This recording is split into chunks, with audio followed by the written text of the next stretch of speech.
શ્રી ગણેશાય નમઃ. મિત્રો, આપ જોઈ રહ્યા છો યુટ્યુબ. મારી આ ચેનલમાં તમારું હાર્દિક સ્વાગત છે. અને આજે આપણે નવરાત્રિ વિશે જાણીશું. શારદીય નવરાત્રિ, તેમાં કુંભ સ્થાપનાનું મુહૂર્ત, પૂજા, મહિમા અને કથા સાંભળીશું.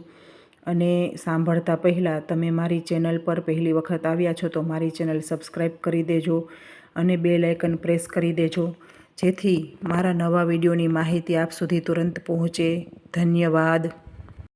નવરાત્રિ હિન્દુ ધર્મમાં વિશેષ મહત્ત્વ છે. નવરાત્રિમાં માતાજીની પૂજા, અર્ચના અને ઉપવાસ કરવામાં આવે છે.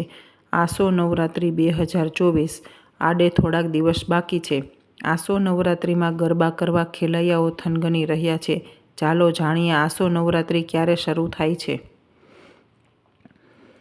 આસો નવરાત્રિ આસો સુદ 1 તિથિથી શરૂ થાય છે. આસો સુદ નોમ નવરાત્રિનો છેલ્લો દિવસ હોય છે. દશેરા પર રાવણ દહન સાથે નવરાત્રિ સમાપ્ત થાય છે. આસો નવરાત્રિ શરદ ઋતુમાં આવે છે, આથી તેને શારદીય નવરાત્રિ પણ કહેવામાં આવે છે. આ વર્ષે આસો નવરાત્રિ 3 ઓક્ટોબર 2024થી શરૂ થાય છે અને 12 સપ્ટેમ્બર સમાપ્ત થશે. પંચાંગ મુજબ આસો નવરાત્રિ સુદ એકમ તિથિ 3 ઓક્ટોબર 2024ના રોજ સવારે 12:19 વાગ્યેથી શરૂ થાય છે, જે ઓક્ટોબર સવારે 2:58 સમાપ્ત થશે. આથી ઉદય તિથિ મુજબ નવરાત્રિ 3 ઓક્ટોબરથી શરૂ થશે. નવરાત્રિમાં માતાની પૂજા અર્ચના માટે ઘટ સ્થાપના કરવામાં આવે છે. ઘટ સ્થાપનાનું શુભ મુહૂર્ત 3 ઓક્ટોબરે સવારે 6:19 વાગ્યેથી 7:23 વાગ્યા સુધી છે, તો અભિજીત મુહૂર્ત બપોરે 11:52 વાગ્યેથી 12:40 સુધી રહેશે. માન્યતા મુજબ અઠવાડિયાના 7 દિવસ માતાજી અલગ અલગ સવારી કરે છે. દેવી પુરાણ અનુસાર માતાજી ગુરુવાર કે શુક્રવારના રોજ પાલખીમાં સવારી કરે છે. માતાજીનું પાલખીમાં આવવું અતિ શુભ માનવામાં આવે છે. માન્યતા મુજબ માતાજીનું પાલખીમાં આવવાથી સુખ સમૃદ્ધિ આવે છે. નવરાત્રિમાં આઠમ નોમના તિથિનું બહુ મહત્ત્વ છે. આ તિથિ પર માતાજીને નૈવેદ્ય ધરવામાં આવે છે. મંદિરોમાં નવચંડી હવન થાય છે. બંગાળમાં નવરાત્રિમાં 7 તિથિથી 3 દિવસની દુર્ગા પૂજા શરૂ થાય છે. શારદીય નવરાત્રિમાં માતાજીની આરાધનાનો સમય હોય છે. કોઈ પણ કાર્ય કરવા માટે કળશ સ્થાપના જરૂરી છે. આ સમસ્ત દેવી દેવતાઓનું આહ્વાન છે કે તમે તમારા કાર્યને સિદ્ધ કરો અને આપણા ઘરમાં વિરાજમાન હોય.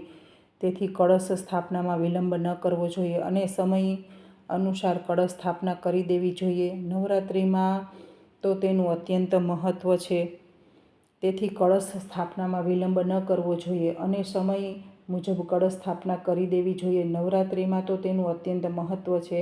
આજે અમે તમને બતાવી રહ્યા છીએ કે કેવી રીતે કરવી જોઈએ કળશ સ્થાપના. ઘટ સ્થાપનાની વિધિ. કુંભ સ્થાપનાની વિધિ. તમારા આસન નીચે થોડું પાણી નાખો અને ચોખા નાખીને જમીન શુદ્ધ કરી લો.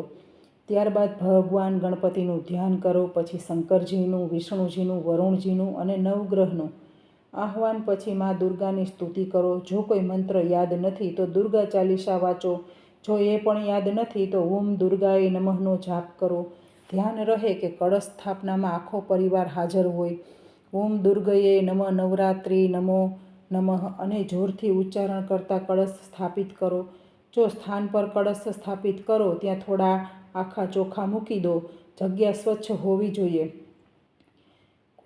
કુંભ કે પાત્ર પર આસોપાલવના પત્તાથી સજાવી દો.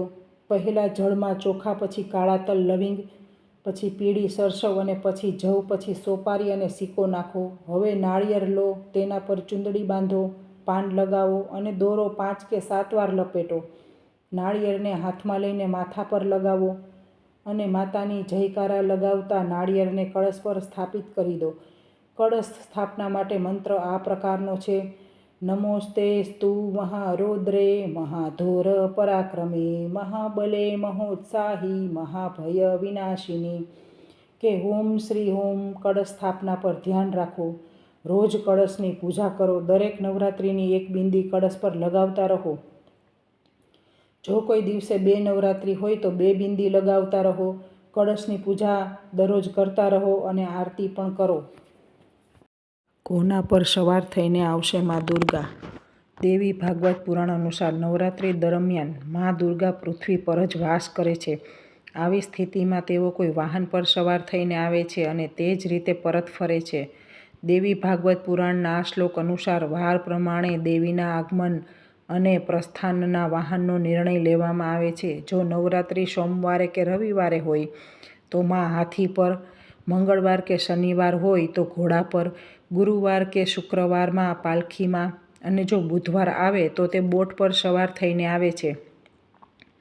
આ વખતે શારદીય નવરાત્રિ ગુરુવારથી શરૂ થઈ રહી છે એટલે મા પાલખીમાં આવશે. માનવામાં આવે છે કે પાલખીમાં માનું આગમન ખૂબ સુખ અને સમૃદ્ધિ લાવે છે. મહિષાસુર નામના રાક્ષસનો વધ કરવા માટે મા શક્તિએ 9 દિવસ યુદ્ધ કર્યું હતું. આ 9 દિવસના યુદ્ધ મુજબ 9 દિવસ સુધી દેવી શક્તિની પૂજા કરવા માટે નવરાત્રિની ઉજવણી કરવામાં આવે છે.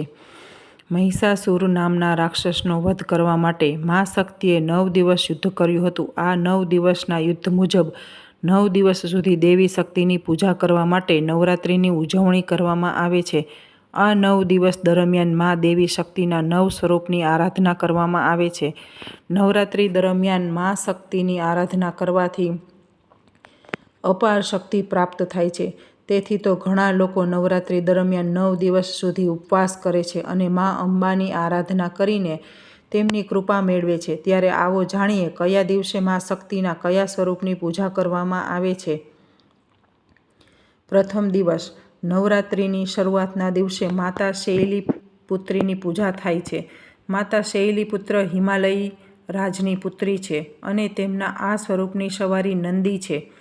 મા શૈલીપુત્રીના જમણા હાથમાં ત્રિશૂળ છે અને ડાબા હાથમાં કમળનું ફૂલ છે. આ દિવસે પીળા રંગના વસ્ત્રો ધારણ કરવામાં આવે છે. બીજો દિવસ નવરાત્રિના બીજા દિવસે માતા બ્રહ્મચારિણીની પૂજા કરવામાં આવે છે. માતા બ્રહ્મચારિણી માતા દુર્ગાનું જ સ્વરૂપ છે. એવી માન્યતા છે કે જ્યારે માતા પાર્વતી કુંવારા હતા ત્યારે તેમનું બ્રહ્મચારિણી રૂપ જાણીતું બન્યું હતું.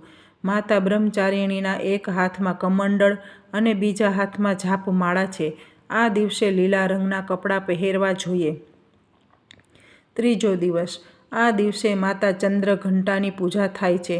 પૌરાણિક માન્યતા પ્રમાણે માતા પાર્વતી અને ભગવાન શિવના વિવાહિક દરમિયાન તેમનું આ નામ ચંદ્રઘંટા પડ્યું હતું.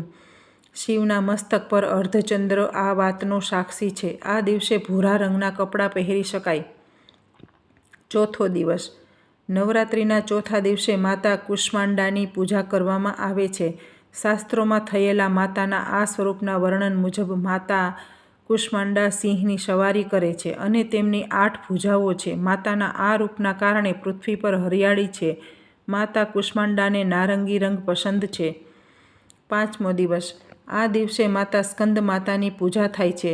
માતા પાર્વતીના પુત્ર કાર્તિકેયનું એક નામ સ્કંદ પણ છે. આથી સ્કંદ માતા હોવાને કારણે માતાનું આ નામ પડ્યું છે. માતાના આ સ્વરૂપમાં 4 ભુજાઓ છે. માતા પોતાના પુત્રને લઈને સિંહની સવારી કરે છે. આ દિવસે સફેદ અને લાલ રંગના કપડાં પહેરવાનું મહત્વ માનવામાં આવે છે. છઠ્ઠો દિવસ નવરાત્રિના છઠ્ઠા દિવસે માતા કાત્યાયની પૂજા કરવામાં આવે છે. માતા કાત્યાયની દુર્ગા માતાનું ઉગ્ર સ્વરૂપ છે જે સાહસનું પ્રતીક છે. માતા સિંહ પર સવાર હોય છે અને તેમની 4 ભુજાઓ છે. આ દિવસે લીલો રંગ શુભ મનાય છે. સાતમો દિવસ નવરાત્રિના 7મા દિવસે મા કાલરાત્રિની પૂજા કરવામાં આવે છે. આ માતાનું ઉગ્ર સ્વરૂપ છે. પૌરાણિક કથા પ્રમાણે જ્યારે માતા પાર્વતીએ શુંભ નિશુંભ રાક્ષસોનો વધ કર્યો હતો ત્યારે તેમનો રંગ અશ્વેત થઈ ગયો હતો. આ દિવસે ગુલાબી રંગના કપડાં પહેરી શકાય. આઠમો દિવસ નવરાત્રિના તહેવારમાં આઠમના દિવસનું સૌથી વધુ મહત્વ છે. આ દિવસે મા મહાગૌરીની આરાધના કરવામાં આવે છે. માતાનું આ રૂપ શાંતિ અને જ્ઞાનનું પ્રતીક છે. આ દિવસે અષ્ટમી પણ ઉજવવામાં આવશે. આ દિવસે મોટા મંદિરોમાં હવન યજ્ઞ કરવામાં આવે છે. 9મો દિવસ નવરાત્રિના 9મા દિવસે મા સિદ્ધિદાત્રીની પૂજા થાય છે. એવી માન્યતા છે કે જ્યારે કોઈ માતાના આ રૂપની આરાધના કરે છે કે તેને બધા પ્રકારની સિદ્ધિઓ પ્રાપ્ત થાય છે. માતા સિદ્ધિદાત્રી કમળના ફૂલ પર બિરાજમાન છે. આ દિવસે રીંગણી રંગના કપડાં પહેરવા શુભ મનાય છે. તો મિત્રો, આપણે સાંભળ્યું નવરાત્રિમાં કુંભ સ્થાપના કેવી રીતે કરવી, પૂજા, મહિમા અને કથા સાંભળી. તો મિત્રો, તમને મારો વિડીયો ગમ્યો હોય તો લાઈક કરજો, શેર કરજો અને સબસ્ક્રાઈબ કરજો.